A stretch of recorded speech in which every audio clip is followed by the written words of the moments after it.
Welcome to Lynn Cullen Live. Talk radio without the static.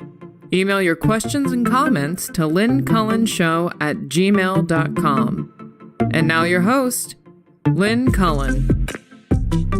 Hey there, and welcome to you. My God, it's August. Whoa! Which means yesterday was July 31st, and that's Susan's birthday. Hi, Suze. Hi, here I am, old. Yeah, well, you were old the day before yesterday, too. I know. It's amazing what a non-event it is. Yeah, well, I mean, it is another day. It's just another day.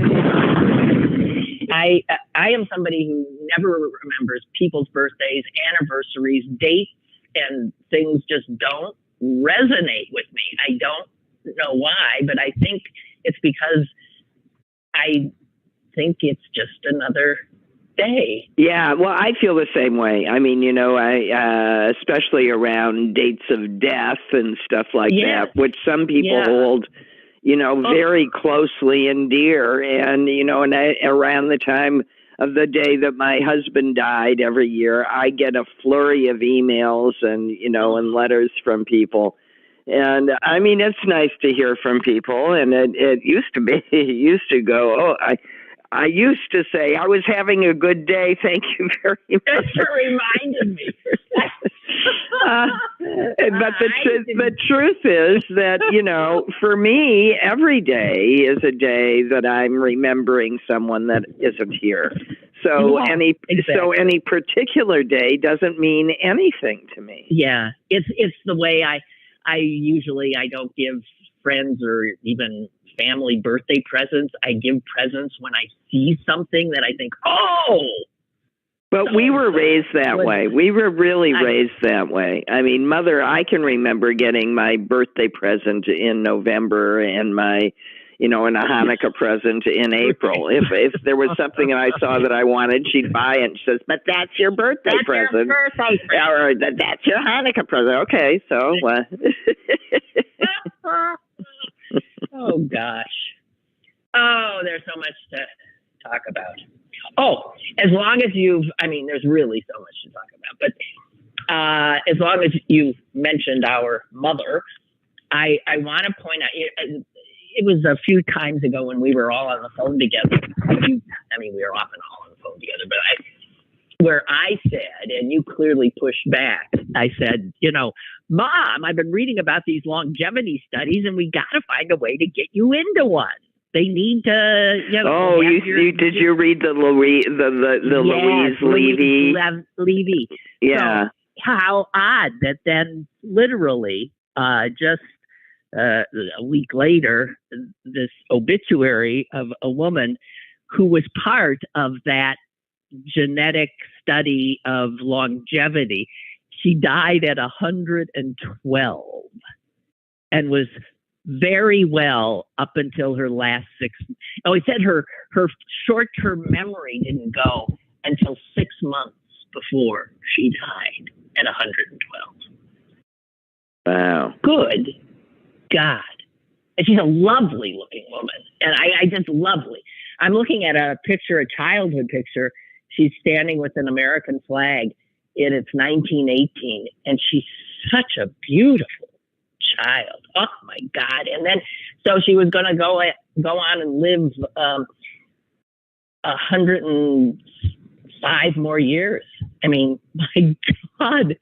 But the reason the obituary blew me away is I found out about, that's what I wanted Mom to be part of. So I then Googled the place and the institute, and it's too late. They finished the first phase, in which they used 700 people, all of whom were 95 or older, and they were all Ashkenazi Jews. Which is what we are. Which is what we are, right. So I thought, so I mean, that is the reason they did Ashkenazi Jews is we are really a very homogeneous population, which means any genetic variation is easier to spot. Right, because we really have been ghettoized and they have not intermarried until very, very, very recently. People of Lynn's and my generation are still 100% basically Ashkenazi Jew. We are so minorly, the traveling Cossacks didn't get us much, right? No, but it was our generation, in fact, in our family. Where now everyone below is only 50%. Right, that married outside of the faith.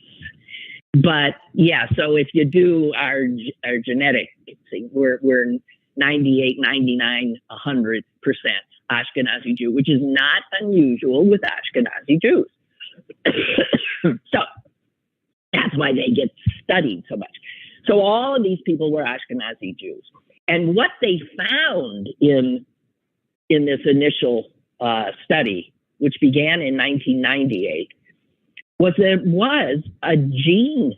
There are gene mutations that these people share that they think slow the impact of aging and protect them against Alzheimer's, diabetes, high cholesterol, and heart disease.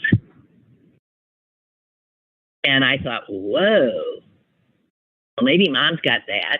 She doesn't have any of those things. No, well, the only thing that mother has, and it was very late onset, is high blood pressure. And it's just because her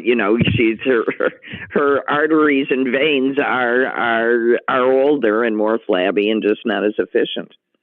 So anyway, I'm hoping, maybe.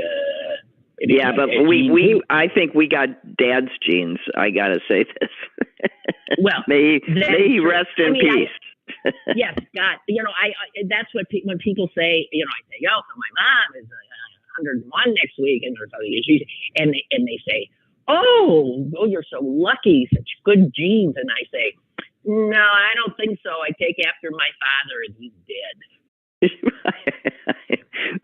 That's basically what I say too. But he did manage to live until 86, and that was with the miracle of medical science, which continues to, in spite of certain political parties' holdings, advance care in many, many fronts where people used to die and they don't have to anymore.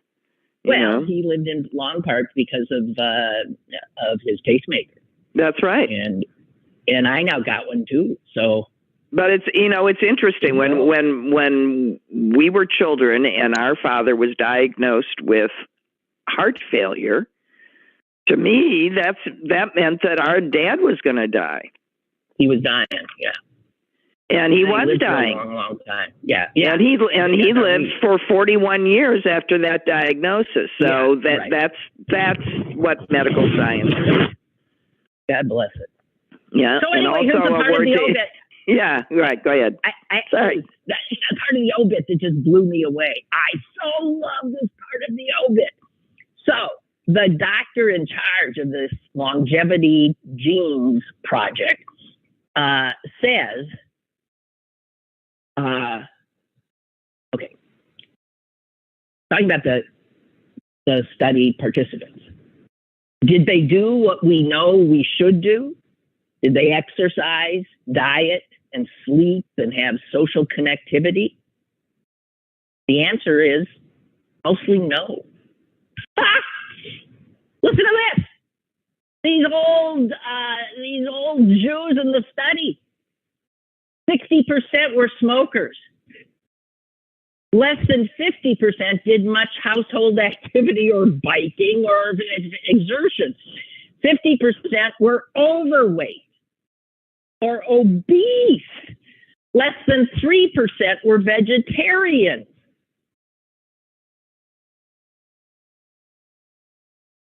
I'm telling you, if that's not the best news,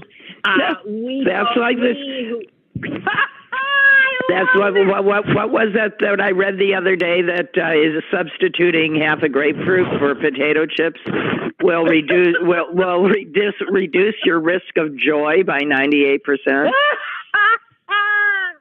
Yes. I am so thrilled that that's what the study found. My God. They were eating red meat. They were drinking. They were, They were eating chicken livers. They were eating schmaltz. Which is high fat. Cholesterol. It's just like unbelievable. Yeah.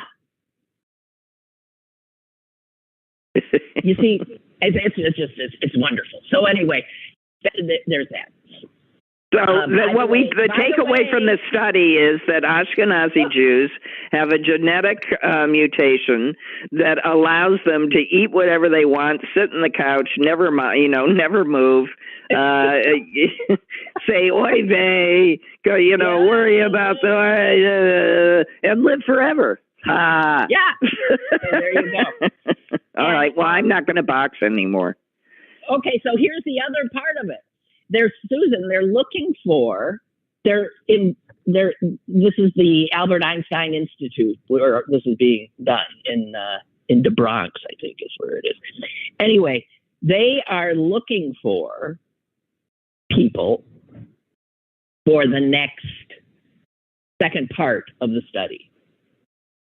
Because I went on the website and I just want you to know that you and I are both who they're looking for, right? Yeah. You only have to be over 65 to be part of it for them to start. But you do have to go there once a year. And subject yourself to a battery of tests. Ugh. Well, not mental tests and blood work and plasma crap and stuff like that. But I'm just saying, just saying, if you want to help science. Okay, what was that thing you just said about grapefruit and joy and substituting half a grapefruit a day for potato chips will contribute to a 98% loss of joy. That's not quite what you said. You changed it around, but there it was. But joy is the word that leapt out at me, which brings us to another obit. Pee-wee Herman. Oh, yeah. Okay, so here's what I want to say. I never watched Pee-wee's Playhouse. And like so many things in my life, I was introduced to it by my son. Yeah. Who really missed it as well. I saw the Playhouse ended like the year before he was born, I think. But he was always somebody who went back and watched older things. So he's the one who said, hey, you got to watch this. And I have to say, I didn't know what the hell to make of it, but it was joyous. And I just have he was the first of these kind of comedians / actors that chose to present in real life as the character that he created, and lived it for a long time until that character overshadowed who the man actually was. Who was the other guy, the comedian that died so young, and he was so weird. He was on Taxi. Oh, do you remember? He was Kaufman. Kaufman, and he was the same kind of comedian. Although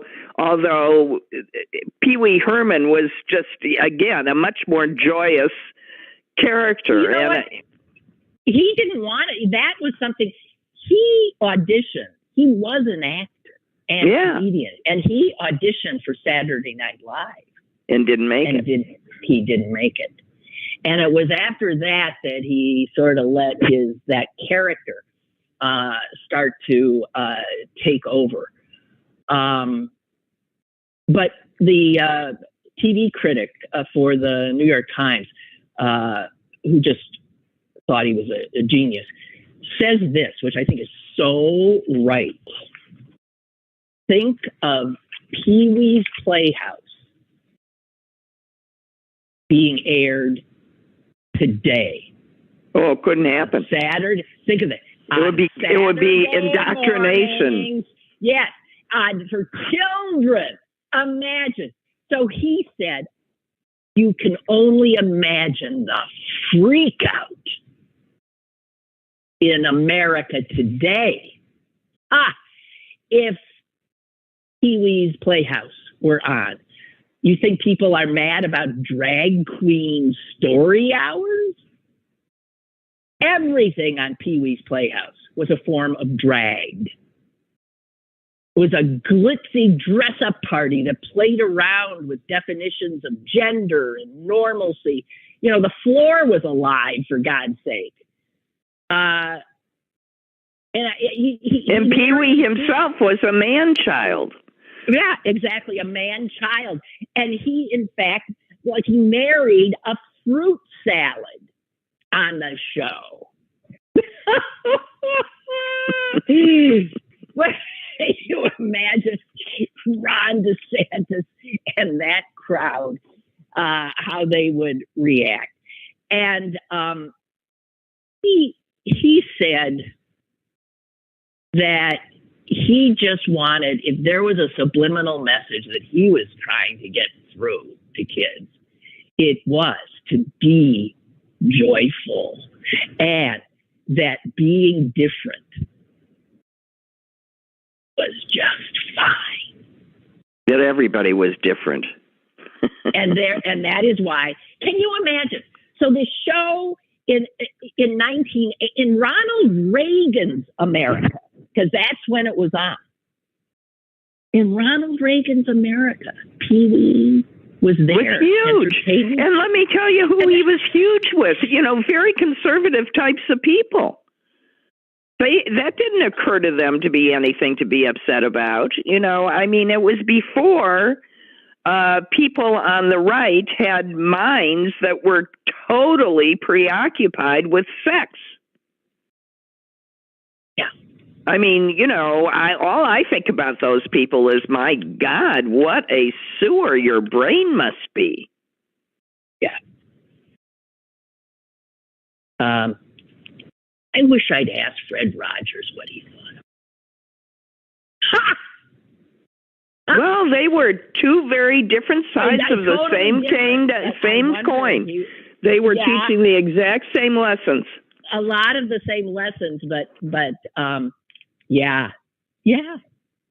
lot of the same lessons. But I know Fred didn't like inanimate objects being alive, and Pee-wee was just full of that.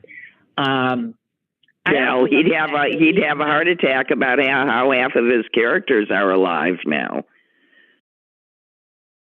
I don't know. I hope not. You mean they're animated? Yeah.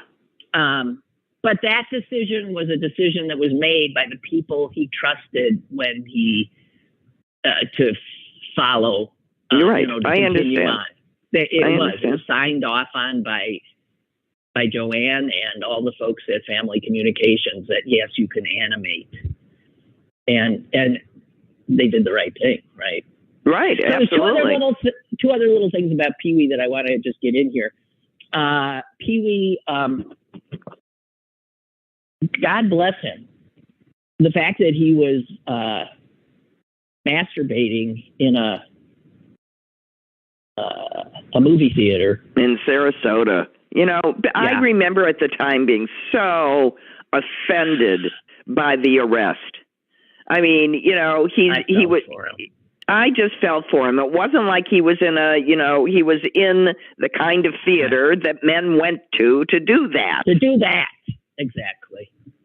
So, whatever. But how wonderful that this would not be allowed today.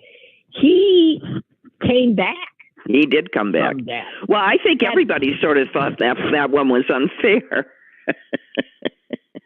My God. And the only other thing I just wanted to say, in his obit that blew me away was he was born in 1952 to Milton and Judy Reubenfeld. And his mother was a teacher, and his father was a pilot who helped smuggle fighter planes into Israel in 1948 during its War of Independence. Wow.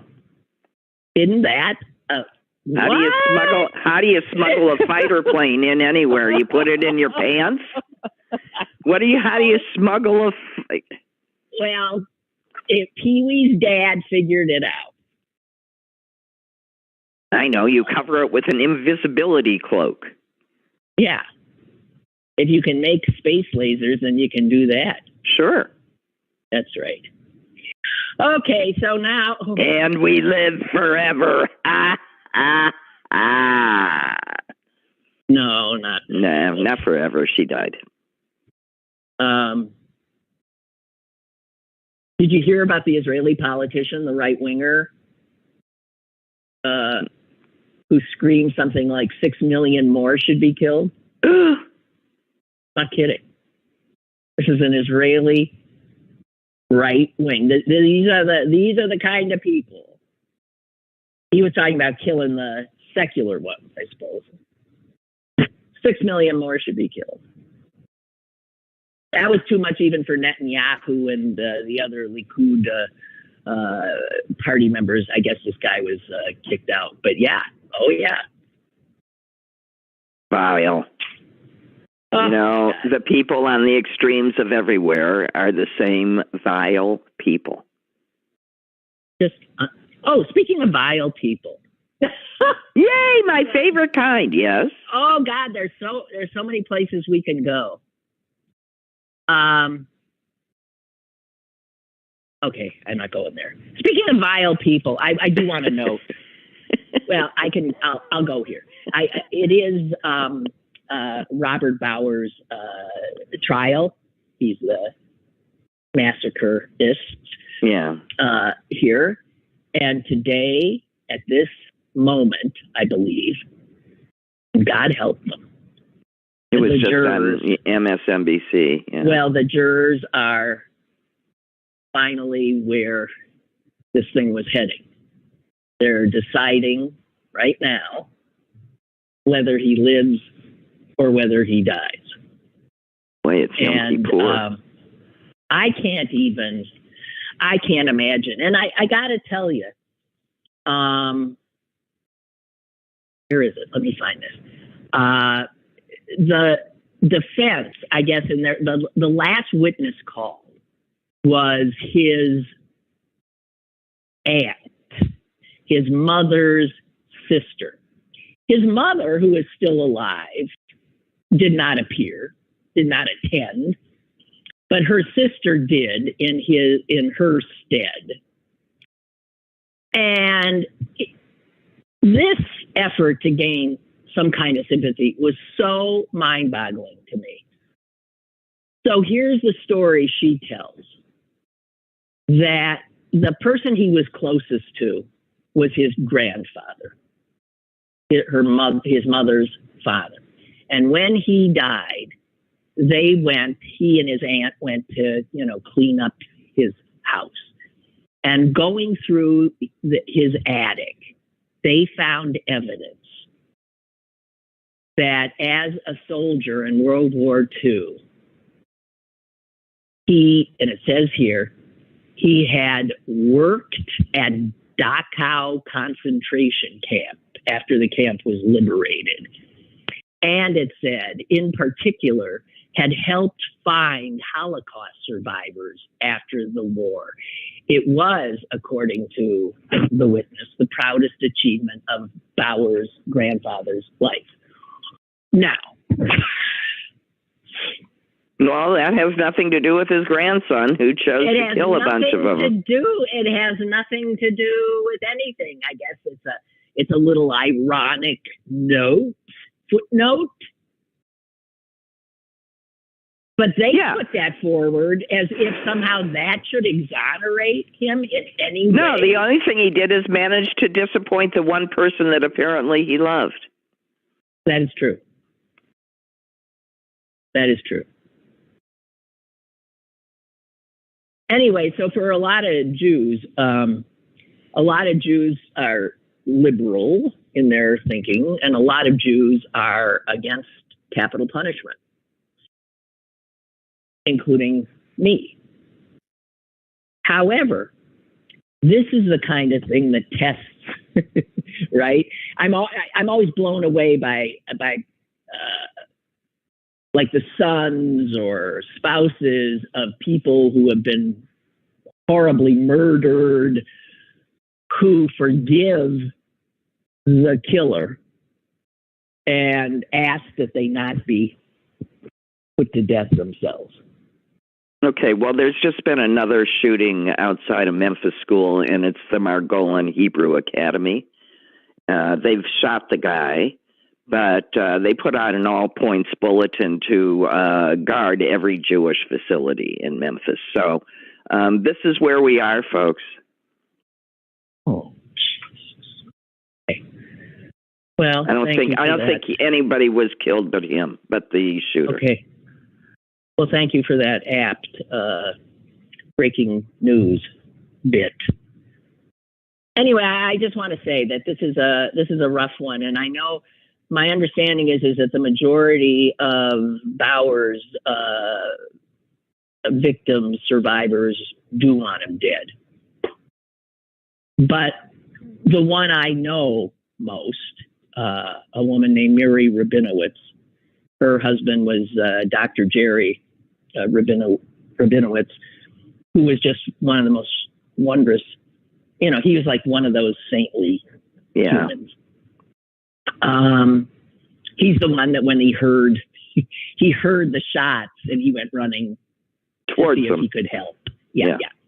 So Mary was quoted. She's been very quiet. You hear a lot of other people have been out there. This is one of the first times I've seen her quoted in anything. This was in the New York Times piece. She says this. She said it would be a bitter irony if Bowers was put to death. Right. Given her husband's devotion to the sanctity of life. So Mary is not surprising to me. She's sticking with her belief. I mean, here's the problem. If it's legal, then and if anybody deserves it, then this kid does. But I tend to try and stick to my guns and remember that one of the reasons that I believe it is because I truly think that being forced to live with your brain for years in prison forever is actually a worse punishment. Well, that can be, but look, I don't know. I want to just quote two other people that maybe a lot of people in the audience do actually know in this article. One is Rabbi Danny Schiff, who is generally considered a very wise scholar. He does a lot of teaching. And he's quoted as saying that because he is a scholar of Jewish ethics. And he says, I'm actually quite struck by the number of people who have classically taken a fairly liberal approach, who have said, but in this case, right. That's like me. Right. But in this case, and he said, he thinks it is because Pittsburgh's Jewish community has a familial closeness, and the reaction to the attack was visceral. So while seeking Bauer's death may not be the right judgment under Jewish law, Rabbi Schiff says, it is the correct emotional response. Now, I don't know if he's giving anybody any. I don't know that it's the correct emotional response, but it is a totally understandable emotional response. But that's the point of law, folks. The point of law is to do what's right in spite of our emotions. That is to not be dragged to the point that we are as bad as the perpetrators, and to keep our emotions in check by respecting the law that we made when it didn't directly affect us, and therefore our emotions would be in play.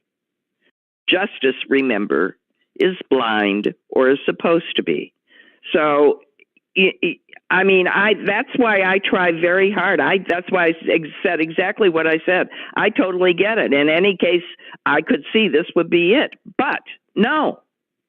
Yeah, I hear you. Let me go on to one more person who was interviewed for this. Her name is Linda Hurwitz. She actually belonged to Tree of Life. And on the same date, again, here's anniversaries, October 27th. On October 27th, 29 years before Bowers Massacre, Linda Hurwitz's 17-year-old daughter was stabbed and strangled in her backyard by a teenage friend. Oh, God. Now, I remember this because it was so unbelievable. Again, very close here. I mean, just in proximity. I'd go drive by their house, that house where it happened. That killer is still in prison. He was a kid. He's now 51 years old. And she said, I would never have wanted him put to death. And here's what she said. She said, he was not even 18. He was 17, like her daughter. And she said he seemed to have killed out of some misdirected rage. The killer at Tree of Life is 46 years old at the time. And he appeared to act out of hatred, cold, impersonal hate. And she says, more like the people who ran the death camps where my mother and father were held. So she is the daughter of survivors of the camps. And the rest of her family wiped out. And it continues to be wiped out. Yeah. And she says, someone who has so little value, she's talking about Bowers, someone who has so little value for life is antithetical to my religion. You don't have a right to live. So I understand her. She was willing to say that the murderer of her beautiful, wonderful daughter should not be put to death. But this son of a bitch should. It just shows. I mean, I just find, Susan, I cannot imagine. So, hey, if you were on that jury, Suze, I'd be having a very hard time. I'd be having all of these arguments. I'd be thinking all of those thoughts. It has to be unanimous. So you would be, and you would be subject to the thoughts of and the pressures of everybody else in that room. I don't know. I don't know how I would end up. I hope you'd cave. I mean it. I hope you'd cave. My guess, if I were the only no in the face of, you would. Yeah. I would, yeah, because exactly. I would consider that sort of a ballot, and not my job to universally overturn. You know, I would. I mean, I do think that there's limits, but I I'm just trying to explain what the importance of law is, because we need to be held to proper account according to the rules by impartial people, not by the people who automatically, of course, deserve some sort of, punishment kind of response. But it's actually not the way our system works. Mm-hmm. And at what point do we make exceptions for this and exceptions for that before we see what's happening in front of us, which that we start to chip away at that which makes our democracy? Our law theoretically always said it's better to be merciful than not, that the mistakes that you make when you're merciful are far less heinous than the mistakes that you make when you're not. And even though there's no question about whether this would be a mistake or not, there's no question of guilt, it is the underpinning of that is the basis of our law, and by which each of us would hope to be judged should we find ourselves in a situation where we might need real impartial justice. Mm-hmm. Well, I'm not sure where to go from here. I'm not either. It's excruciatingly painful to do what's right sometimes. Often. It feels really better. It feels much better sometimes to not do what's right for all good reasons. So it's difficult. My guess is they'll kill him. We'll see. Well, speaking of a lot of people doing what's not right, and can I just read the first few paragraphs?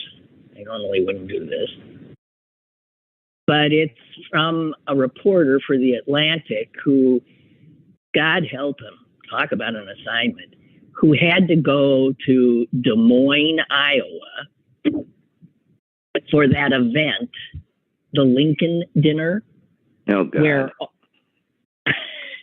where Iowa's Republicans were gathered to listen to the people who wanted to be their nominee for president. And I want to, can I read what he wrote? It's pretty good. What happens when you say the unsayable? Former Congressman and current presidential contender Will Hurd found out the hard way. Quote, Donald Trump is not running for president to make America great again, Hurd told the Republican masses inside the Iowa Event Center. Donald Trump is running to stay out of prison. The boos rained down. Right. And rest assured, booed off the stage. Booed off the stage. Right. Right.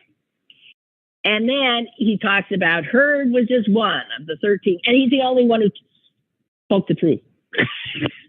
who went in. I don't know if Christie was there and said something. I don't know.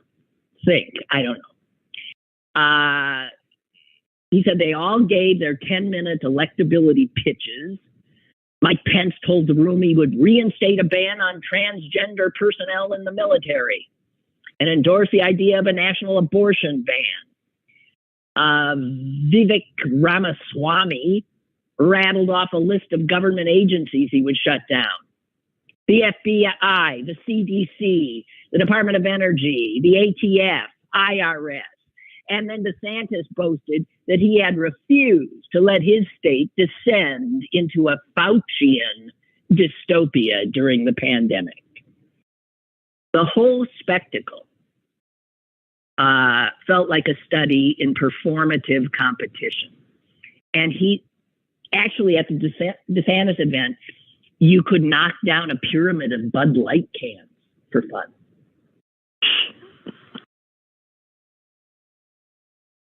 Yeah, these people just love putting middle class laborers out of work because that's what the Bud Light thing did. Yeah.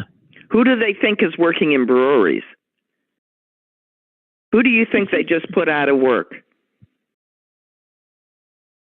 It's,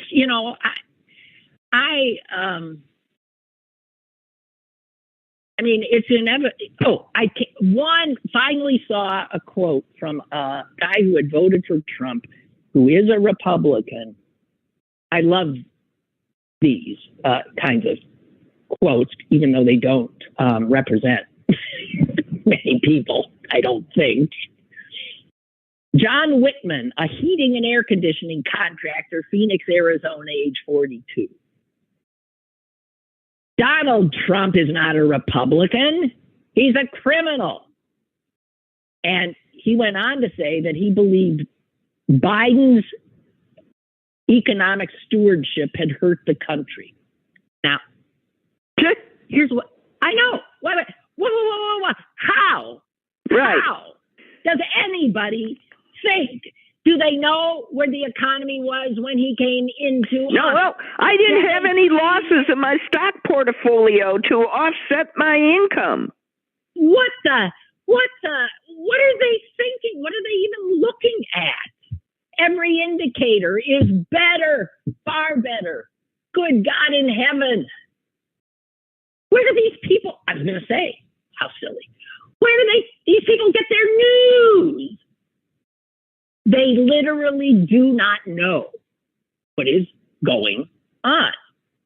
But this idiot says, I will vote for anyone on the planet that seems halfway capable of doing the job, including Joe Biden over Donald Trump.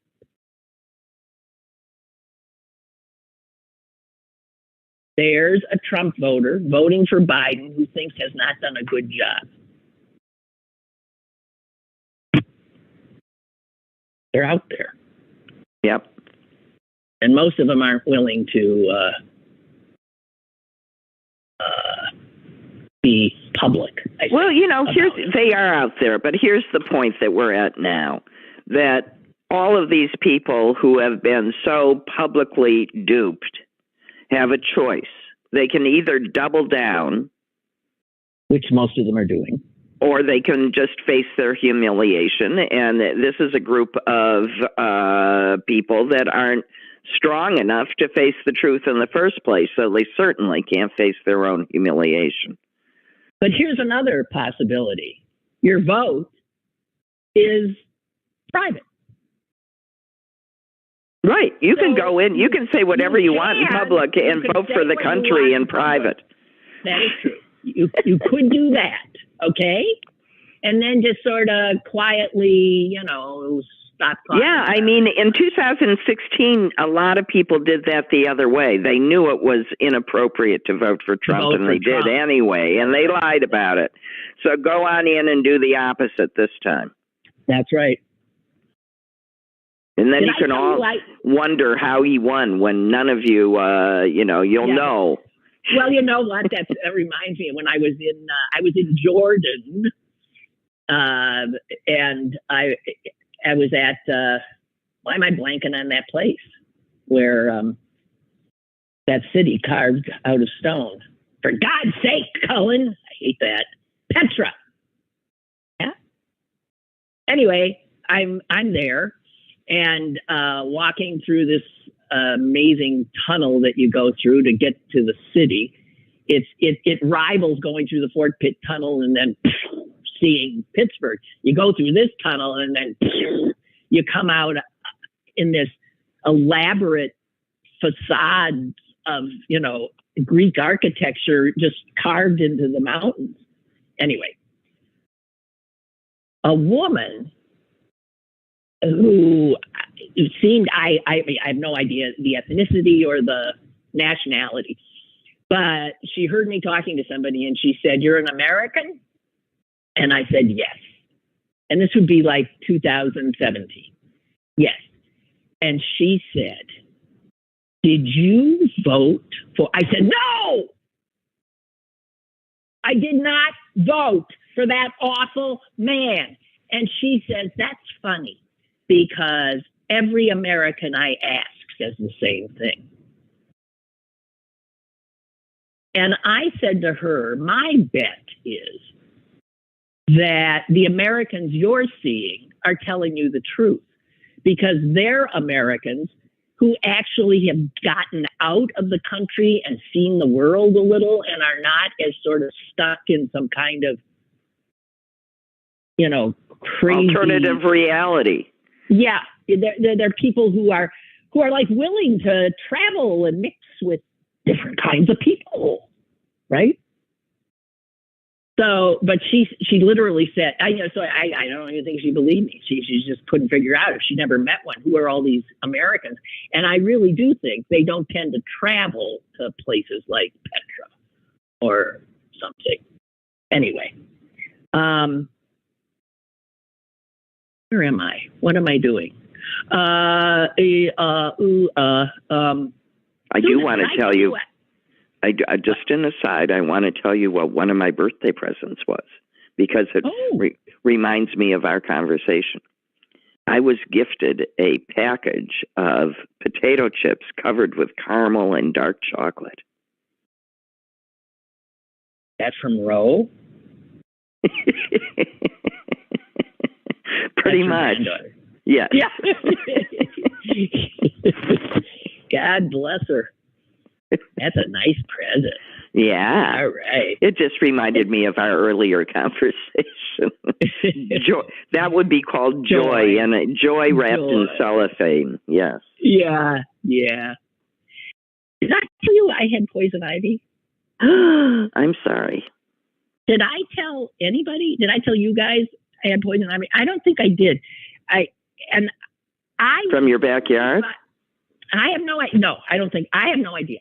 I went 75 years and dodging it, and throughout 75 years, I remember, I got poison ivy.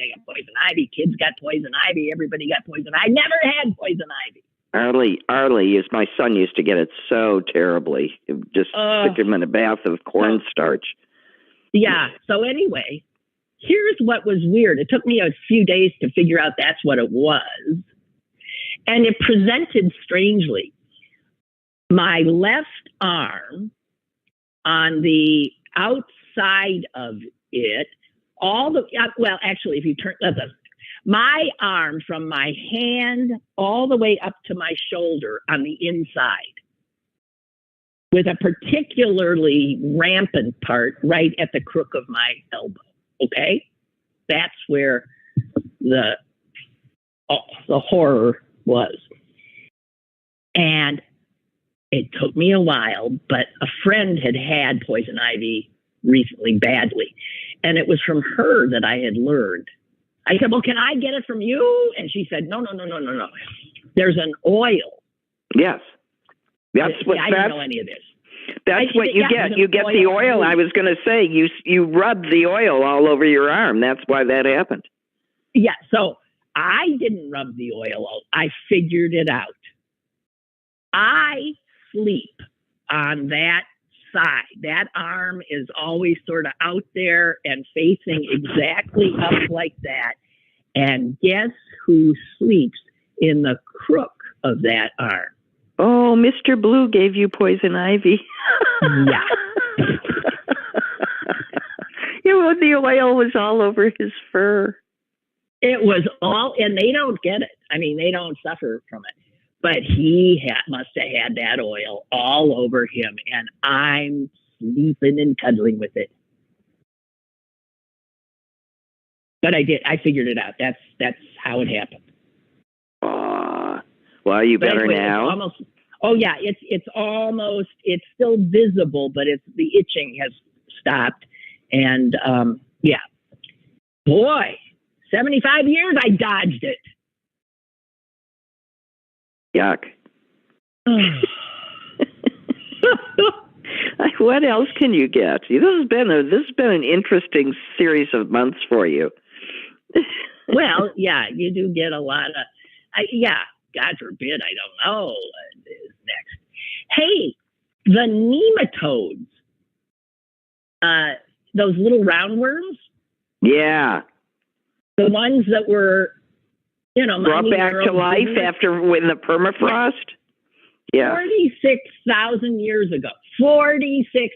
Can you imagine that worm waking up and going, I was sleeping?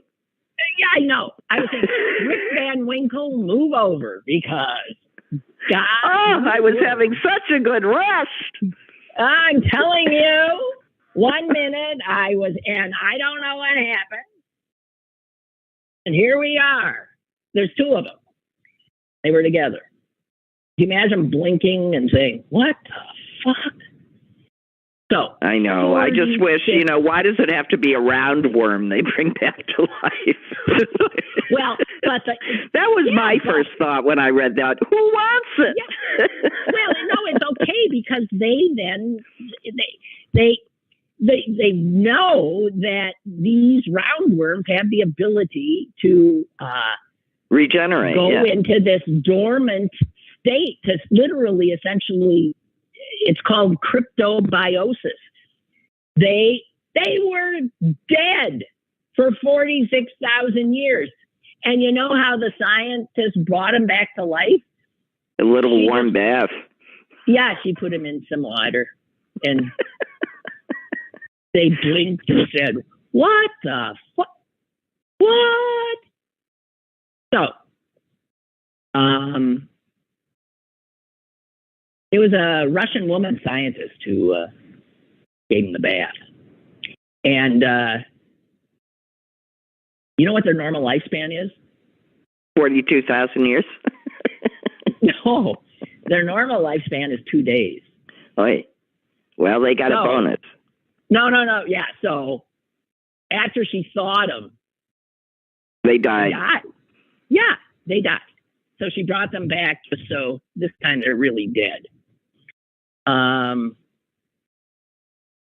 that's sort of a bummer. But it does beg the question of, as the permafrost melts, who else is going to show up? Yeah, that's right. What else is going to come to? Well, we thought maybe Jurassic Park is right after the Jetsons, and is the reality show. I know. Oh my God. Well, the good news is I'm a day older and a year older, and perhaps I'll die soon. It's just getting scary out there. It is. I suppose yes, it is. Well, this doesn't seem apropos. Oh, talking about scary. Here's another. Were you aware of, they have found that the Chinese have put malicious computer code called malware, right? Malware, right. Malware into our networks that control power grids. Oh, yeah. Communications systems and water supplies that feed military bases in the United States and around the world. So it's military computer. They got into the military's computers. Now, Trump was probably waving some codes around to him. Because they were best friends, remember? What? Yeah. And they say that this is how armies operate now. It's probably the Chinese, People's Liberation Army who did it, and they'll just let it sit there. And if, let's say they decide to take Taiwan back.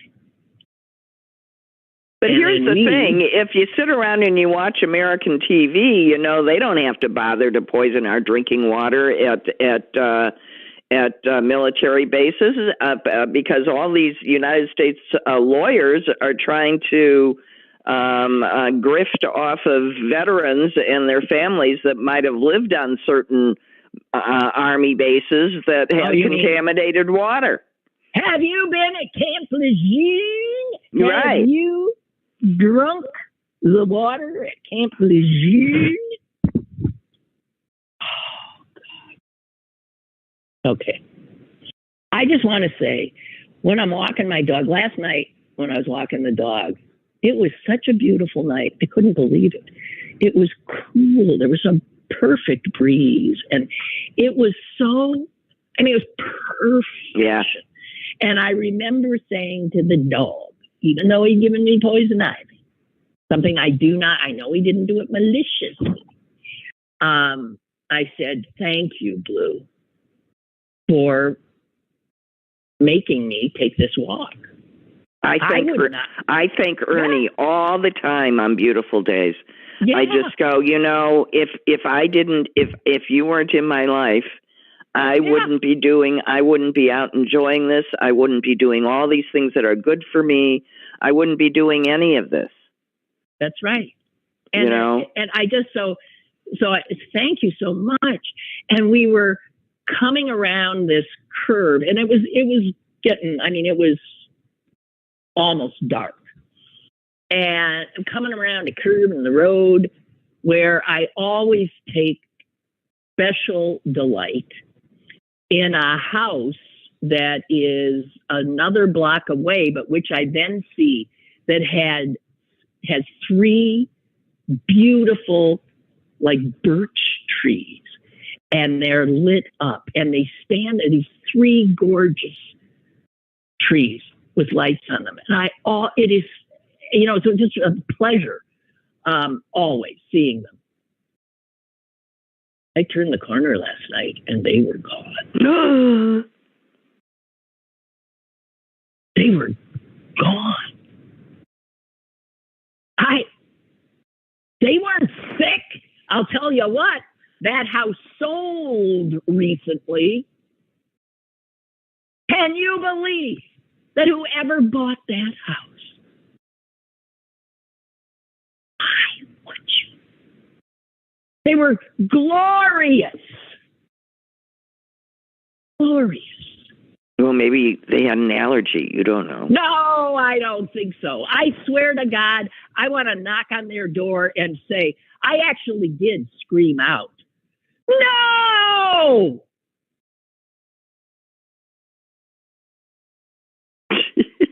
To which Blue looked at me like, are you okay? I know. It's the way Ernie looks at me every time I walk by the guy's house with the Trump sign, giving me the finger, and I've just started to march by, giving them the fingers, going, good morning, as I give them the finger. Yeah. I'm still in a state of absolute shock. It's just shock. You would have to be, it's like Lynn, there are people that don't feel the way we feel about these kinds of beautiful things. Well, they're incorrect. Well, I know. Their property. Let's just wait. Were they perhaps a safety hazard at the corner, blocking the view of cars? No. Nope. Their only offense was being beautiful. I can't. And I doubted myself. I said, wait a minute. Maybe it was that. No, maybe it was that. No, they're gone. They're gone. It was like I couldn't even process it. Oh. Okay, Suze, we only have a minute left, and I want to share with you these words of wisdom, which I shared with the audience yesterday, but I'm trying to get them indelibly etched in my head because I think they'll make me a better person if I try to do this or know this. Think of this. Okay? Okay. Most people do not listen with the intent to understand. They listen with the intent to reply. I'm sorry, could you say that again?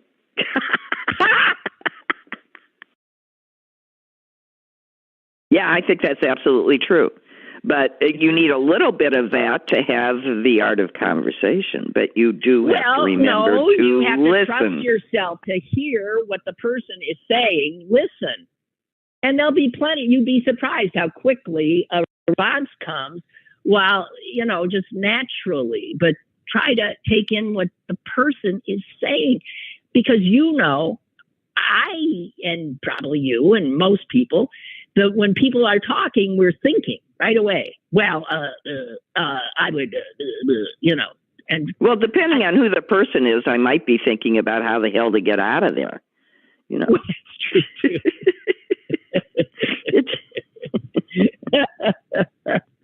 No, I'm just really trying to be. No, it's important. We don't listen to each other. We do need to, and we do need to do that, especially now, especially amongst people of goodwill that wish to see our country thrive again. Well, thank you so much for that, Susan. And you know what? We're done. We did it. It's like 01. Okay. Bye. Okay. Bye. Thank you. You're welcome. Bye. Bye. And bye to all you guys. And I'll be back tomorrow, as far as I know.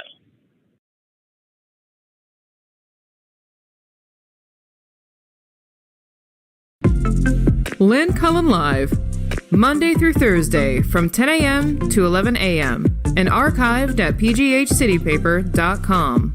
The opinions expressed on Lynn Cullen Live are those of the host and do not necessarily reflect the viewpoints of Pittsburgh City Paper or its advertisers.